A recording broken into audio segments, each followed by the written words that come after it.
देखिए, गोपालगंज और मोकामा का उपचुनाव यह तय करेगा कि बिहार की राजनीति किस ओर करवट लेगी।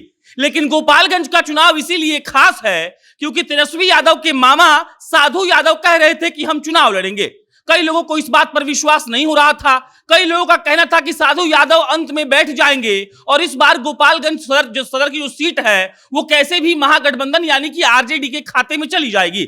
लेकिन देखिए, अभी साधु यादव ने बहुत बड़ा ऐलान कर दिया है। साधु यादव ने अपने सोशल मीडिया पर एक पोस्ट डाला है और उस पोस्ट में उन्होंने कहा है कि 12 अक्टूबर को वो अपनी पत्नी का नामांकन दर्ज करवाने जा रहे हैं। यानी कि साधु यादव तो इस बार चुनाव नहीं लड़ रहे हैं, उनकी पत्नी जो है श्रीमती इंदिरा यादव वो चुनाव लड़ेंगी। और पिछले बार साधु यादव ने जिस बसपा के टिकट पर चुनाव लड़ा था, साधु यादव की पत्नी भी उसी बसपा के टिकट पर चुनाव लड़ने जा रही है। आप याद कर लीजिए, कल जो था कुसुम देवी के नाम का ऐलान भाजपा के द्वारा किया गया और उसके बाद इस बात का माहौल तैयार किया जा रहा था कि क्या साधु यादव आरजेडी के कहने पर चुनाव नहीं लड़ेंगे। लेकिन ऐसा बिल्कुल नहीं हुआ।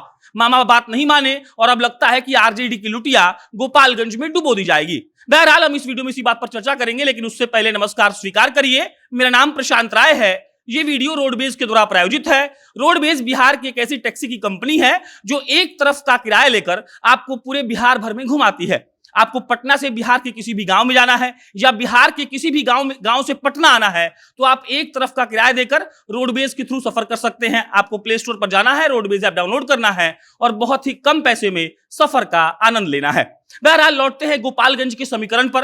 अगर हम जाति समीकरण की बात करें तो जो राजपूत हैं, मुसलमान हैं और बनिया हैं, बनिया, राजपूत और मुसलमान यहां पर निर्णायक भूमिका में है। और उस लिहाज से देखा जाए तो भाजपा हमेशा से राजपूत को टिकट देती रही है। 4 बार से वहां से सुभाष सिंह जी जीत रहे थे और उन्हीं की मृत्यु के कारण यहां पर उपचुनाव हो रहा है। भाजपा ने इस बार सुभाष सिंह जी की पत्नी कुसुम देवी को टिकट दिया है। इसका आधिकारिक ऐलान कल हुआ था। लेकिन मजे की बात यह है कि कहा जा रहा था कि साधु यादव हो सकता है कि लास्ट मोमेंट पर चुनाव लड़ने से मना कर दे। ऐसा बिल्कुल नहीं हुआ।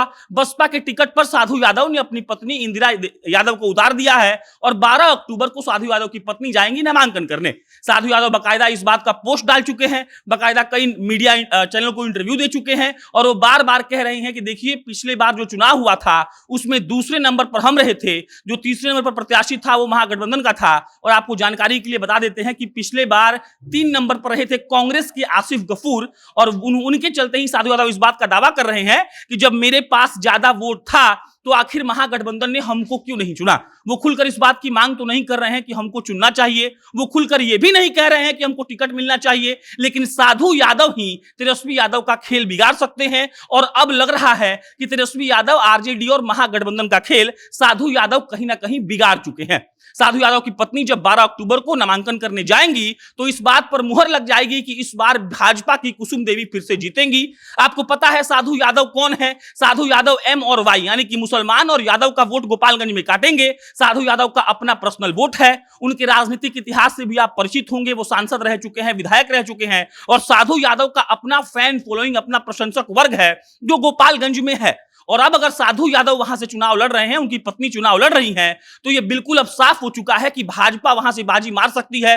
साधु यादव को देखिए, साधु यादव कड़ी टक्कर जरूर देते हैं लेकिन उस लेवल तक नहीं पहुंच पाते हैं क्योंकि जो भाजपा का कोर वोटर है वो कभी साधु यादव से कनेक्ट कर ही नहीं पाता है। लेकिन तेजस्वी यादव और आरजेडी के लिए यह बहुत बड़ा सेटबैक है, जिसको लेकर कहा जा रहा था कि अगर मोकामा और गोपालगंज की सीट आरजेडी निकाल लेती है तो कहीं ना कहीं तेजस्वी यादव के नेतृत्व को और बल मिलेगा। तेजस्वी यादव ये साबित करने में और सक्षम हो जाएंगे कि देखिए, हम आरजेडी का नेतृत्व बढ़िया तरीके से कर रहे हैं और उपचुनाव का दोनों सीट हम जीत कर दिखा दिए।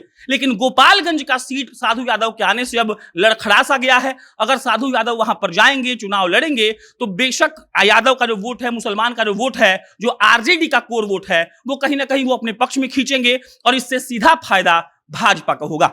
बाकी जो होगा आपको बताते रहेंगे। आप जनता न्यूज़ देखते रहिए। बहुत बहुत धन्यवाद।